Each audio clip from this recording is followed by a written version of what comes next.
Station का नाम, प्रवेश मार्ग, निकासी मार्ग, प्रयागराज जंक्शन केवल लीडर रोड सिटी साइड से, केवल सिविल लाइंस की ओर से।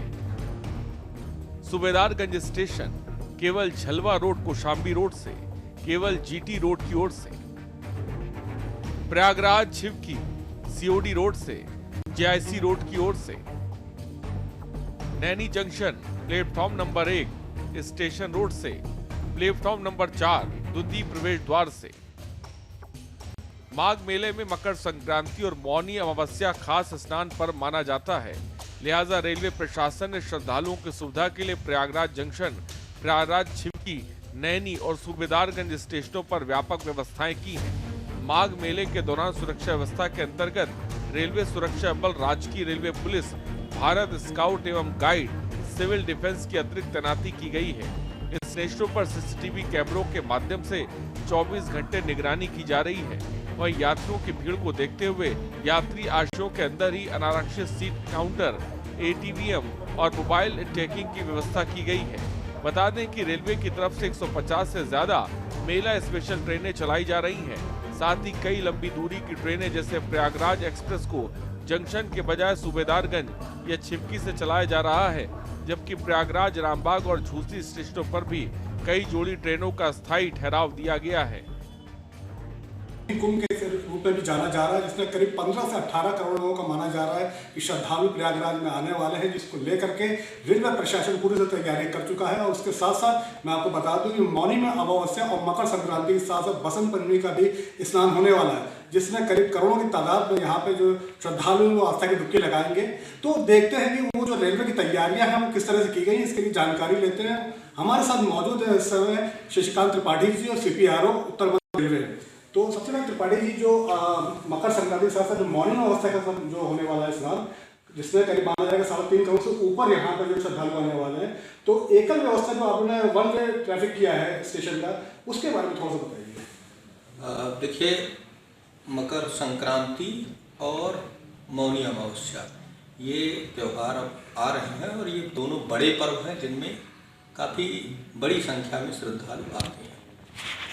मकर संक्रांति इस बार 15 जनवरी को इसका स्नान होगा और 18 जनवरी को मौनी अमावस्या है। तो एक तरह से देखा जाए तो 15 जनवरी के बाद 2 दिन का गैप है और फिर जो है मौनी अमावस्या आएगी। तो इसमें हम लोग जो हमारा अब तक का प्रोटोकॉल रहा है और ख़ासकर हम लोगों ने महाकुंभ के अनुभव से जो अब तक सीखा है, उसमें हम लोग जो मुख्य स्नान पर्व होता है उसके 1 दिन पूर्व से और 2 दिन बाद तक स्टेशन में एकल व्यवस्था का प्रोटोकॉल लागू करते हैं। ये सारे स्टेशनों पर लागू होगी कि केवल 3-4 स्टेशनों पर ही जो प्रमुख स्टेशन हैं? ये प्रयागराज और प्रयागराज को सर्व करने वाले जो बाकी स्टेशन हैं, जैसे नैनी है, छौकी है, सूबेदारगंज है, प्रयाग स्टेशन है, फाफा मऊ है, इन सभी स्टेशनों पे ये व्यवस्था लागू रहेगी कि एंट्री और एग्जिट के रूट दोनों सेपरेट रहेंगे।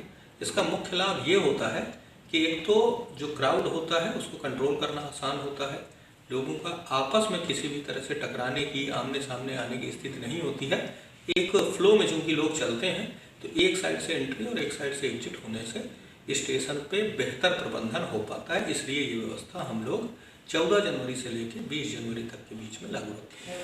कलर कोडिंग का पिछली बार महाकुंभ में बहुत सदुपयोग किया गया था और होल्डिंग एरियाज बनाए गए थे जो कि बहुत बेनिफिशियल साबित हुए थे। तो उसको लेकर के आप किस तरीके से हमारे जो श्रद्धालु आने वाले हैं उनको क्या संदेश देना चाहेंगे? देखिए, हम जो हमारे मुख्य स्टेशन हैं इन सभी स्टेशनों में हम लोग यात्री आश्रय शेड का निर्माण करते हैं। कारण ये होता है कि जब श्रद्धालुओं की संख्या काफ़ी ज़्यादा होती है तो अगर हम एक साथ उनको प्लेटफॉर्म पे लेके जाएंगे तो प्लेटफॉर्म की एक निश्चित कैपेसिटी है, उस कैपेसिटी से ज़्यादा लोग अगर होंगे तो प्लेटफॉर्म में उनको संभालना मुश्किल हो जाएगा। इसलिए हम लोग ये प्रोटोकॉल लागू करते हैं कि श्रद्धालुओं की संख्या जब अधिक होती है, जैसे मुख्य स्नान पर्व है उसके आसपास के दिनों में, तो हम उन्हें स्टेशन में प्रवेश केवल और केवल जो हमारे कलर कोडेड यात्री आश्रय शेड हैं उनके माध्यम से करेंगे। कलर कोडिंग का पर्पज ये होता है कि इससे श्रद्धालुओं को सेग्रीगेट करना, उनको आपस में अलग अलग करना आसान हो जाता है। इससे हमें बेहतर योजना बनाने में सहायता मिलती है। जैसे क्या होता है कि एक समय पर स्टेशन पे निश्चित संख्या में लोग हैं, परंतु ये हो सकता है कि किसी एक डायरेक्शन के लिए अधिक भीड़ हो, अधिक लोग हों जो अधिक एक पर्टिकुलर डायरेक्शन में जाना चाहते हैं।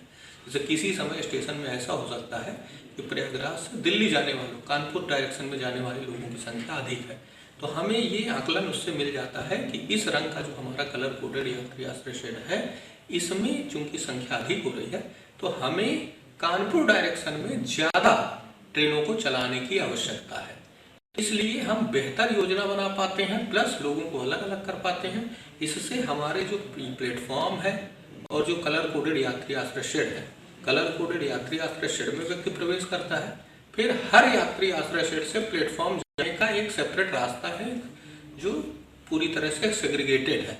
तो वहाँ से हम लोगों को गाइडेड वे में उनको दिशा निर्देशित करते हुए प्लेटफॉर्म पे ले जाते हैं और उनके प्लेटफॉर्म में उस दिशा के लिए एक ट्रेन, जो कि मेला स्पेशल ट्रेन हो सकती है अथवा कोई नियमित गाड़ी भी हो सकती है, वो लगी होती है और उसके माध्यम से उन लोगों को उस दिशा के लिए भेजा जाता है।